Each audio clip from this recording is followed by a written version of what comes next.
Welcome back, everybody, to the very end of the group stage of Jaraci Cup 1. Yes! Very happy about that. And this match here actually really didn't need to be played, but, I don't know, Philo wanted us to play it anyway, just because we were tied, BlueBoo and I, for who was going to be the spot number 1 coming out of the group stage. Actually, it really shouldn't have mattered. You just put one of us on the top of the bracket and one of us on the bottom, but you know, that's fine. Basically, both of us went undefeated in our groups, and so they decided we ought to play this little tiebreaker match here just to figure out, you know, who should be in spot number 1 as we exit the group stage here. So I'm going to be going with Sandskimmer Fabrication, pushing out through the middle like I always do. Blue, meanwhile, playing as the Conef. Gonna also be getting Sandskimmer Fabrication fairly quickly here. He moves his production cruiser out near the middle as well. So yeah, this is pretty much like the this is pretty much the least important game of of the tournament here. And actually, when I was looking back at it, I realized later on that whoever won this was going to have to play A game in the semifinals, and whoever lost this was going to have to play Discar in the semifinals. That's of course assuming that that person advanced through the quarters, and also that A game and Discar both advanced. But I mean, those are pretty likely outcomes. So, you know, you can actually kind of decide if you were playing in this tiebreaker, like who you wanted to go against. This is another reason why I kind of feel like this sort of thing shouldn't happen. But I did delegate a lot of the tournament organization to Philo just because I was playing in it, so I'm not gonna complain. That was indeed his job there. So Sandskimmer fight coming out right here, and I believe Blue and I are pretty much tied for this one, but I do have some more dudes showing up here, so this guy's gonna get killed. Maybe a little bit of a meat grinder effect going on here, as Blue kind of has to continue producing Sandskimmers here, but I'm just going to kill them all one by one. We got a tech coming up for him? No, but he's going to get armor 1. However, having the numbers here, I'm pretty sure I can be safe to play without armor and still, you know, be up on top here. Well, excuse me, hiccup there a little bit. Probably at this point, I'm going to want to get like assault ships or something. I think that's probably the easiest thing to do if I have one production cruiser. Maybe railguns too, but you know, we'll see what I go for. It is about that time. I can pick either one. Gonna be railguns. And yeah, so my opponent has got armor 1 on his Sandskimmers, but it doesn't really matter. I definitely have the numbers advantage here. So I can take this fight pretty handily. He's gonna get his carrier involved there, but I'm sort of okay with this. He's gonna lose some eco off the back of that. And then I'm gonna back up my production cruiser because I can see he's made a second of his own. I'm not interested in fighting, you know, a 2-on-1 fight there with the Sandskimmers, so I'll just leave, with my production cruiser that far forward. It's hard to risky he could die. So I'll leave my Sandskimmers up here to continue on the pressure, but I don't need to fight my opponent really at this point with my production cruiser anymore. Scuffle continues here, but again, having the numbers there, it's not really such a problem that I'm slightly behind in eco. And I should be able to win this. In fact, I should really be pushing back over this dude. It looks like I'm just splitting the 2 guys back who are injured. And at this point, I decide it's pretty much okay to back away. My opponent's got double the production. He has one of the upgrades. You know, I might as well just back up here.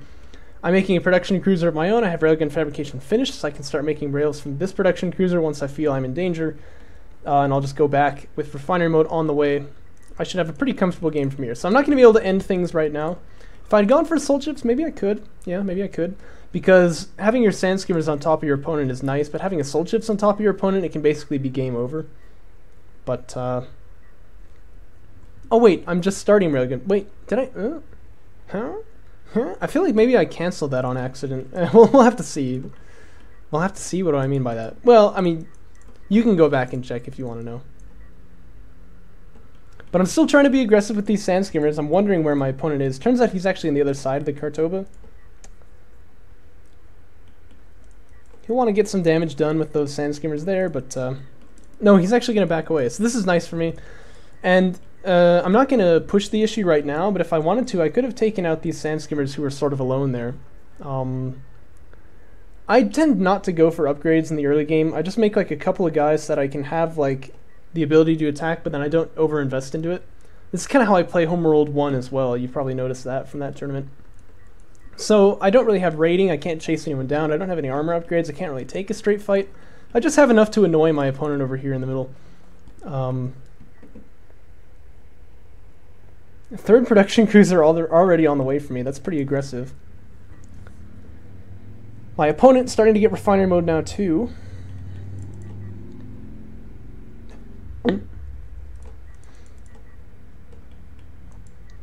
Scoreline is 1-0, by the way. I believe Boo retired his base runner. And he's actually getting heavy rails, so in an assault railgun fight, heavy railguns are going to make a big difference. I want to be a little bit careful about that. But railgun armor 2 already on the way for me. None of that on the queue even for blue. Well, there is no queue, but you get what I mean. If there was one, he could get it now if he wanted to, I suppose. But refinery mode was still being researched there, obviously. But yeah, if you look at the economies, I'm definitely ahead in that regard. Having, you know, 3 bases, going to be up pretty soon. My opponent's on like 1.5 because he doesn't have any RU salvagers just yet. And I do also have 3 production cruisers to my opponent's 2. So I can start setting up a 4th base even once I want to.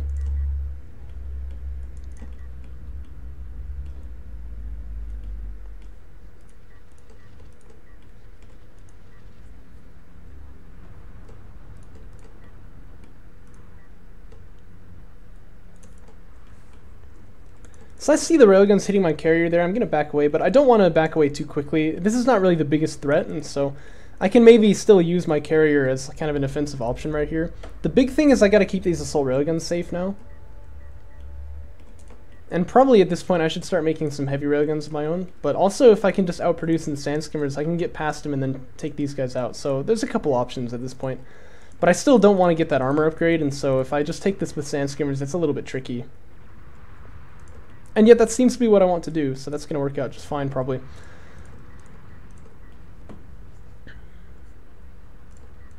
Assault railgun's getting up on top of these heavies now. This is not going to be good. Yeah, so they're all going to fall pretty much immediately. The thing about heavy railguns is that they win in these railgun fights because of their really long range ability. They're just like untouchable damage, you know what I mean? But if they get up close like that, they're very touchable, so... They've all been touched. They're all dead. And blue is going to go for assault ship fabrication now, probably looking to get into air. But yeah, this is definitely going to be tricky for him. There's a lot of sand skimmers coming out on the map now. Probably I'll get a production cruiser kill off the back of this, and I can definitely get my 4th base set up now without too much difficulty. That being said, I mean, I haven't even filled out the 3rd base yet, but I'm sure I will get to that in just a second.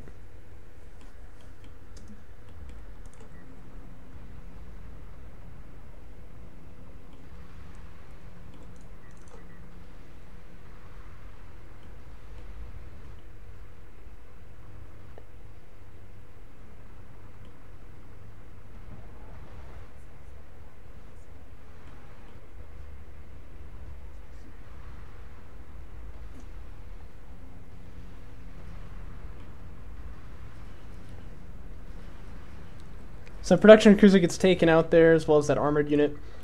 I might honestly just not stop here, just like keep going. I don't know, we'll have to see.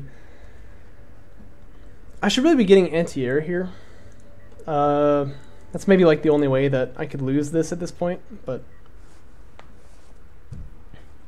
yeah, this number of sand skimmers is starting to get a little bit ridiculous. Pretty soon I'll be able to just push in and kill off the production cruiser there as well. Blue going for siege cruiser fabrication actually, so it's not going to be air. Anti-air probably still safe for me though.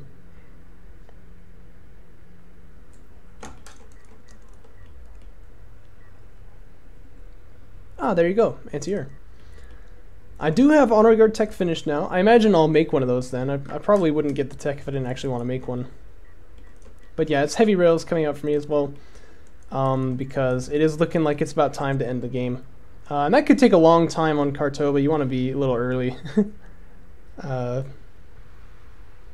You know, want to get those units ready a little bit before you need them, just because like the travel time is so big. So.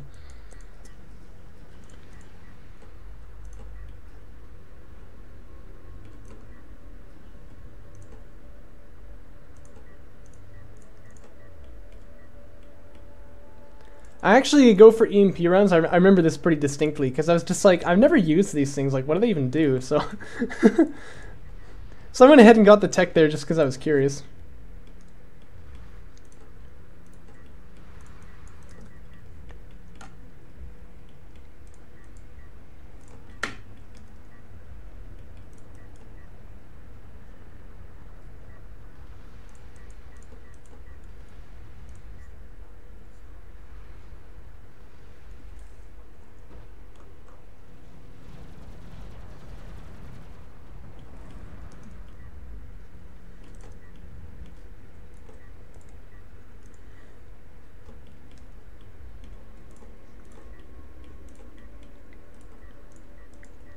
So another extraction comes out. Bring the scoreline to 3-0. Actually, if I wanted to finish the game really fast, hey, look at that, a base runner. That's probably what I would do, yeah. Just go for the extraction win there. I don't know. I mean, this game is just, it's pretty much over. I'm sure you can all see it.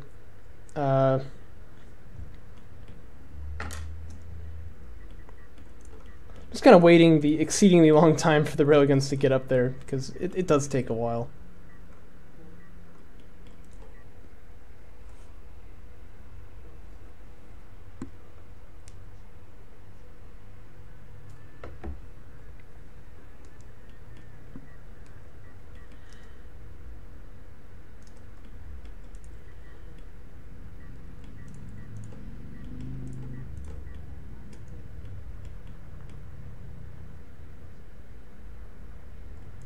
I'm like not taking out the production cruisers for some reason. I mean, that would really be the thing to do here, right?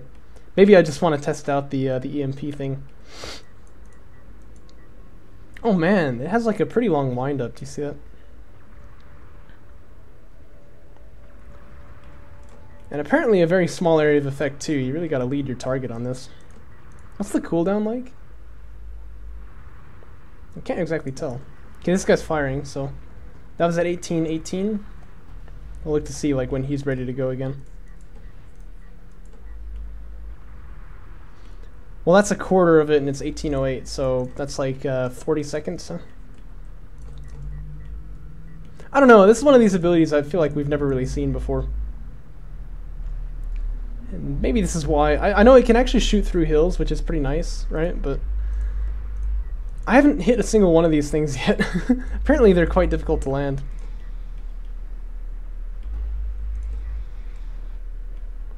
Siege.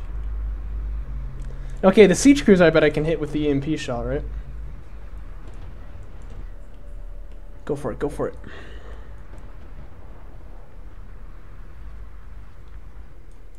So how long is he stunned then? Like half a second? Okay, well.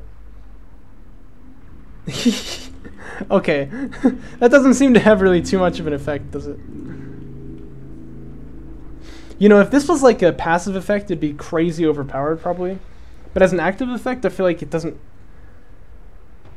I don't know, it doesn't really seem to do too much. Maybe that's just me though. So it looks like it is going to be an artifact extraction victory right here.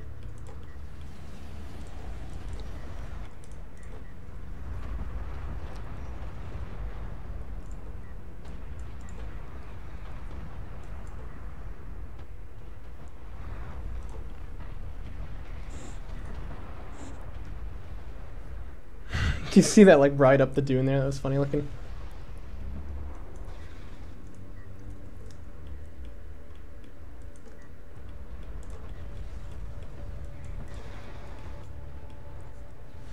But anyway, that is going to put me in spot number 1 in the upper bracket. But like I said, this was kind of a throwaway match anyway.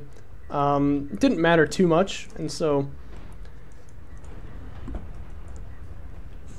wasn't exactly a nail biter. But there's one extraction. Here comes the 5th.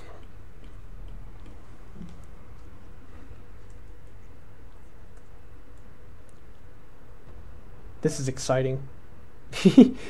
But yeah, that's game over. Well played to Blue though to get first place in his bracket. And this being finished, we will move on to the upper bracket, which I'm very excited for. Catch you then.